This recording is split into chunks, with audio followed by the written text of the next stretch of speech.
Nesse capítulo eu quero explicar a última medida do maior fundo de pensão do mundo, que fica no Japão, que agora quer repatriar capital para focar em ativos japoneses. E quem acompanha a novela, né, do Japão e de todas as medidas, você percebe ali uma grande tensão entre o iene, a dívida japonesa, e por que até agora isso não entrou em colapso, né? Será que o plano do Japão vai dar certo?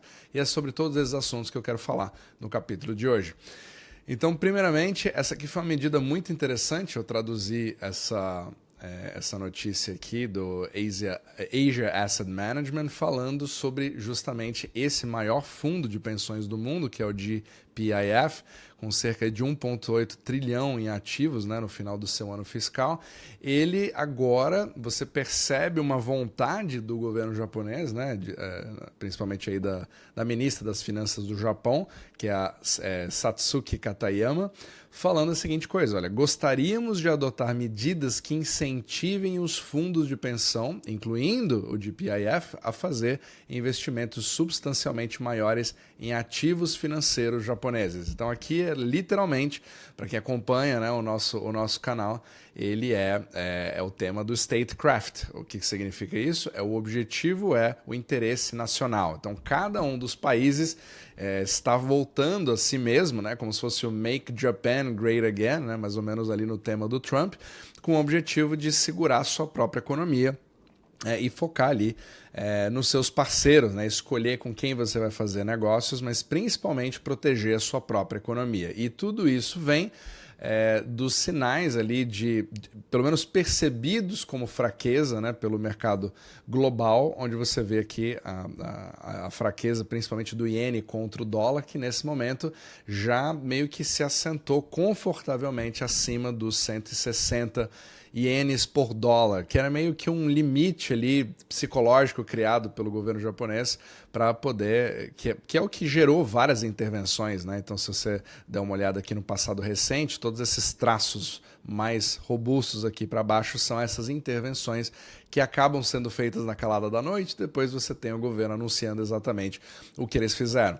E você também tem uma preocupação em relação à subida dos juros, né? Esse aqui é o juros de 10 anos do Japão, que você percebe claramente. Eu gosto de usar gráficos de longo prazo justamente para você poder acompanhar aqui os movimentos que foram mês após mês. Você percebe essa subida. Só que é muito interessante a gente pensar a seguinte coisa, né? Todo mundo fala do famoso carry trade japonês, onde você tem um empréstimo que é feito em ienes mais baratos para você poder se expor a uma taxa de juros maior ou um retorno maior, como, por exemplo, você vê hoje nos Estados Unidos, né, nos T-bills, etc., e também na SP500. Agora, com essa modalidade aqui de política sendo feita, e talvez comece a ser a nova tendência, você continua tendo aquele medo. O que vai acontecer com o carry trade? Será que agora podemos ter um sell-off, né, uma venda nos mercados americanos, principalmente na SP500, sendo que o Japão hoje é o maior detentor de bonds americanos do mundo,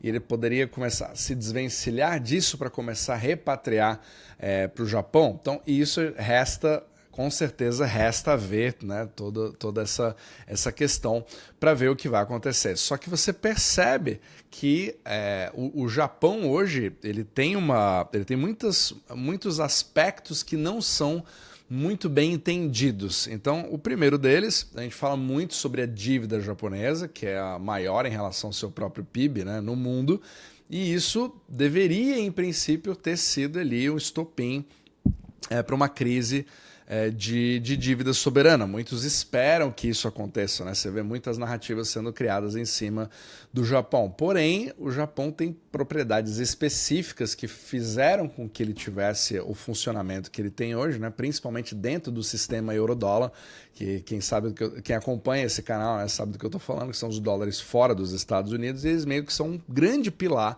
de distribuição de dólares ao redor do mundo. Então, hoje, o Japão ele se perpetuou como esse grande carry trader, distribuidor e reciclador de dólares. E enquanto você tem uma aliança, principalmente agora, entre a Sanai Takaichi, né, que é a primeira-ministra do Japão, mais o Donald Trump, são bem alinhados politicamente, você sabe já que, independente do que aconteça, os movimentos que vão acontecer com os juros japoneses ou com o câmbio japonês, seria ingênuo de pensarmos na possibilidade onde não exista uma supervisão ou conversa entre ambas as partes para que isso vá para um lado ou vá para o outro. Então, talvez essa seja a grande questão que a gente precisa ver. Mas, mesmo assim, existem coisas que a gente não entende muito bem. Então, muito se fala sobre a dívida do Japão, porém, mais da metade dela ela é segurada pelo próprio Japão em si, né? Então a gente pensa muito, quando você fala em relação a dívidas, você vê esse gráfico aqui, esse laranja, comparado com países como os Estados Unidos ou o Reino Unido, ele é bem maior.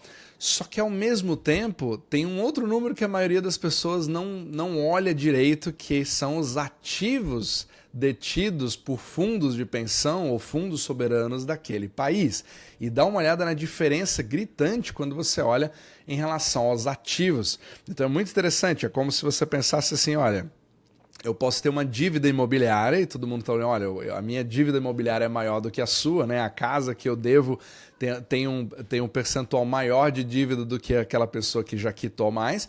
Só que se essa pessoa tiver ativos que possam dar o backing, o lastro daquela dívida, você precisa ver em relação aos dois. E quando você faz a comparação da diferença, o Japão não fica tão ruim assim. Sem falar que eles sempre foram um grande laboratório, né, do que vai ser feito a partir de agora com bancos centrais. Foram os primeiros que fizeram testes ali com juros negativos, foram os primeiros que começaram a fazer ali um movimento agora de normalização da economia japonesa, onde se aceitam juros cada vez maiores. Então você percebe que esse movimento, né, já foi até discutido pelo Michael Nicoletos, etc., que é um movimento que muitos veem com uma perda de controle completa, mas na verdade é a política. Agora, estou dizendo que isso vai funcionar da melhor forma possível e não vai causar danos colaterais aos japoneses? Com certeza não. Até porque o fato de você ter um iene que passa ali dos 160, isso afeta diretamente a população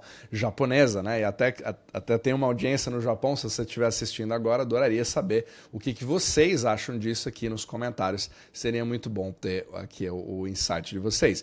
Então, agora a grande questão que a gente sempre volta a falar é que para você fazer um carry trade, ou seja, pegar emprestado por um juro numa moeda mais barata e emprestar a um juro mais caro, ele com certeza, você precisa de um equilíbrio bastante sensível para que isso continue ocorrendo. Porém, o iene está permitindo com que isso aconteça. Então essa daqui, apesar de ser ruim para importadores, né, onde você cria uma inflação maior, uma expectativa de inflação maior no Japão, nesse processo de normalização, etc., você, ao mesmo tempo, permite que o carry trade fique melhor, justamente pela desvalorização da mesma moeda. Então é sempre são dois lados da história. Ele é bom para exportadores, por exemplo, principalmente, ou investimentos que são feitos ali diretamente em acordo com os Estados Unidos, e, querendo ou não, quando você compara os juros de 10 anos japoneses aqui a 2,6%, isso ainda é bem menor do que você tem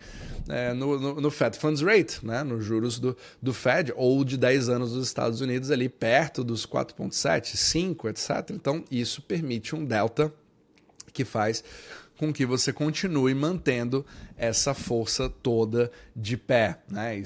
E aqui lembrando, se você gosta desse tipo de conteúdo, né, sobre mecânica monetária, como funciona o sistema euro-dólar e como que, na verdade, nós estamos diante de uma grande mudança radical, né, no fourth turning em relação a tudo que está acontecendo com a macroeconomia, mas principalmente como isso afeta os seus investimentos, você pode nos acompanhar no nosso Substack, né? E nós compartilhamos não somente todos esses vídeos de forma gratuita, em formato de artigos, mas você pode acompanhar o nosso próprio portfólio OmniMacro para servir aí de referência para os seus próprios investimentos. E aqui a gente sempre atualiza no momento que a gente faz determinados movimentos. Agora, se você quer participar de encontros ao vivo, onde eu respondo as suas perguntas, a gente vê os casos, né? Bate um papo, os membros OmniMacro Pro fazem isso também, e a gente vai marcar o nosso próximo encontro ali a partir da semana que vem. E todos os links estão aqui na descrição abaixo para você poder fazer parte. Agora, se você mora nos Estados Unidos ou investe nos Estados Unidos como estrangeiro, a gente tem um segundo canal agora chamado OmniMacro, onde a gente vai entrar nas estratégias, como se se aposentar, né? Principalmente focado nas formas tax-free que você pode fazer nos Estados Unidos, que muitos acham, né, que os Estados Unidos têm impostos altos, mas se você souber jogar a regra da forma correta, você pode justamente criar a melhor estratégia para você. E esse aqui são vídeos totalmente educacionais para você entender, principalmente se você for hoje residente nos Estados Unidos. Então todos os links estão aqui na descrição abaixo. Então vamos lá. A grande questão aqui que a gente vai precisar avaliar a partir de agora é se essas medidas, né, que nós temos aqui agora, principalmente com o fato desses fundos de pensão japoneses terem uma exposição gigantesca em investimentos estrangeiros, é se isso vai ser de fato mantido ou não. Então aqui, por enquanto, estamos dizendo que gostaríamos de adotar essas medidas, só que a grande questão é quais são agora as medidas de fato que vão ser tomadas e qual que vai ser o impacto percentual do capital, etc. E se isso de fato vai atrapalhar o carry trade ou não. Porque do outro lado você também tem investimentos diretos feitos pelo Japão nos mercados, né? Você tem montadoras, você tem toda uma revolução que está acontecendo hoje dentro dos Estados Unidos no intuito de desregulamentação, reconstrução, infraestrutura, e o Japão está bastante envolvido nisso, sendo um dos maiores parceiros. E aqui ele também fala, né, de acordo com o relatório anual de 2025, esse fundo, o GPIF, mantém aproximadamente 1/4 dos seus ativos totais sob gestão em títulos e ações, tanto nacionais quanto estrangeiros. Aí no início desse mês, a gigante dos fundos de pensão anunciou seu segundo maior retorno sobre investimentos da história para o ano encerrado em março. Então, simplesmente... É uma questão de eles estão ganhando dinheiro nesse exato momento. Então, isso dificilmente justifica uma mudança na alocação. Então, existe uma coisa que é a vontade política e a outra coisa é, na hora que você pode atrapalhar uma vaca leiteira de geração de lucros, não necessariamente você tem a certeza de que aquilo vai acontecer. Porém, é sempre importante ver o que se quer fazer, qual que é a tendência a partir de agora, porque o BOJ ele também está bem alinhado e está na vanguarda em tentar coisas diferentes. Mas as intenções do governo aqui, segundo o artigo, né, podem encontrar resistência em todo o setor de previdência. No mês passado, representantes de fundos de pensão japoneses compraram cerca de quase 20 bilhões de dólares em títulos estrangeiros e foi o maior desde 2005. Então você vê muito isso acontecendo, né, nesses tipos de fundo e, na verdade, existe um aumento de capital entrando nos Estados Unidos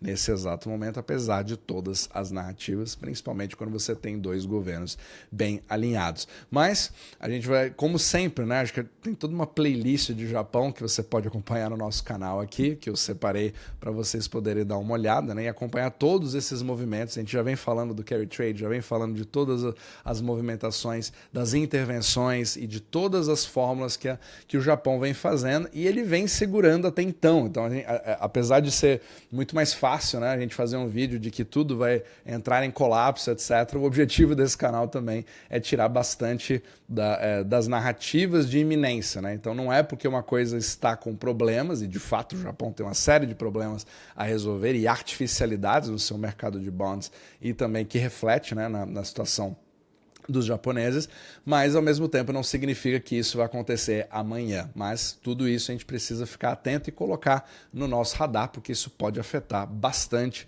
todos os seus investimentos em qualquer lugar do mundo.